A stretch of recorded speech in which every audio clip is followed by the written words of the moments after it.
هل يوجد دولة عربية ممكن أن تحل مكان أمريكا والصين؟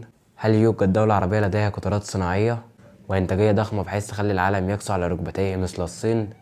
هل ترتيب مصر 12 عالميا كافية تخلي مصر قوة عظمى؟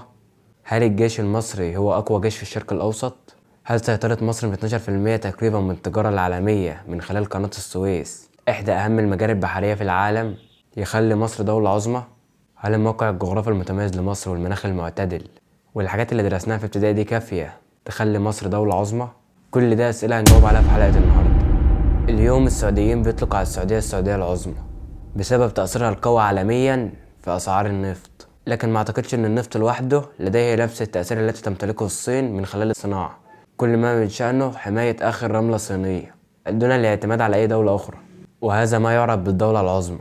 هل يوجد دولة عربية لديها قدرات صناعية وإنتاجية بحيث تخلي العالم يقسو على ركبتيه مثل الصين؟ الدولة الصناعية الأكبر عربيا هي السعودية، 979 مليون 289 ألف دولار، والدولة الثانية هي الإمارات العربية المتحدة بناتج 405 مليون 771 ألف، والدولة الثالثة هي مصر ناتج 302 مليون 356 ألف. كل ده لا يذكر بجانب الصين اللي إنتاجها سنويا من الصناعة 2.5 تريليون دولار، طبعا فرق هائل. ده غير إنه ينمو سنويا بنسبة 4.8%، وده طبعا اللي بيفوق أكبر 3 دول عربية من حيث الصناعة مجتمعين مع بعض. أعتقد أغلبكم استنتج جواب السؤال دلوقتي. هل ترتيب مصر 12 عالميا كافية تخلي مصر دولة عظمى؟ لو بصينا للموضوع من منظور تاني هنلاقي فيه منافسة بين كل الجيوش عالميا، وترتيب مصر 12 عالميا مش كفاية إنه يخلي مصر دولة عظمى، لأن كفاية أمريكا وروسيا والصين والهند واليابان. فهل من رأيك أنت إن 12 عالميا كافية إن مصر تكون قوة عظمى؟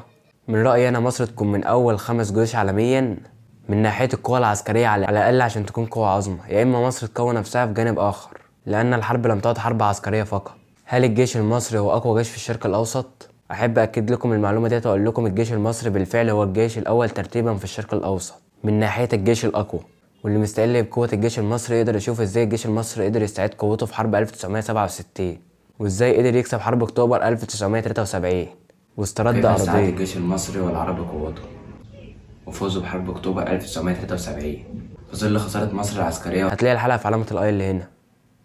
ولكن زي ما قلت لكم الحرب مش حرب جنود ودبابات وعساكر بس، الحرب حرب اقتصادية وحرب مخابرات وحرب إعلام وكمان حرب إلكترونية. هل سيطرة مصر على 12% من التجارة العالمية من خلال قناة السويس إحدى أهم المجاري البحرية في العالم كافية تخلي مصر دولة عظمى؟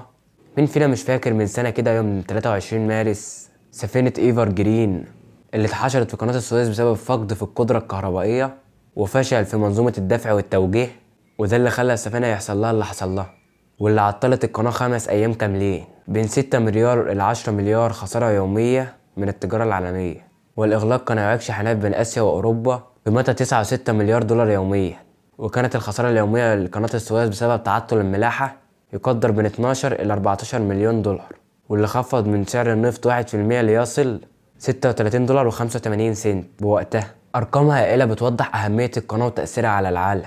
هل الموقع الجغرافي المتميز والمناخ المعتدل والحاجات اللي درسناها في الابتدائي دي كافية تخلي مصر دولة عظمى؟ بالنسبة للموقع الجغرافي، بما إن مصر تعتبر في منتصف الكرة الأرضية، ده بيخلي دور الموقع الجغرافي لمصر مهم في حالة حدوث حرب، واللي من شأنه يؤثر في التحركات العسكرية، حيث تشكل الأرض مسرحا للعمليات العسكرية وتعرض خطوط التجارة والإمداد للخطر الخارجي. ويمكن للحكومة أن تستعد بالجغرافيين كمحترفين للقيام بهذه التحليلات الاقتصادية والعسكرية، ولكن بالنسبة للمناخ المعتدل إلا أنه ليس معتدل دائما، لأنه لديه عامل مهم في التأثير على الاقتصاد والسياحة، إلا أنه ليس سبب كافيا ليجعل دولة أن تكون دولة عظمى. وفي نهاية الحلقة أحب أقول لكم إن مصر مش محتاجة جيش قوي عشان يخليها دولة عظمى، ولا محتاجة قناة السويس، ولا محتاجة موقع جغرافي، ولا مناخ معتدل. كل اللي محتاجاه بس إن كل شخص يكون في مكانه الصح، وإننا نستثمر في الأجيال القادمة، لأن الأجيال القادمة هي اللي هتتولى مصر. وفي نهاية الحلقة أحب أقول لكم ما تنسوش تشتركوا في القناة وتشوفوا الفيديوهات اللي فاتت.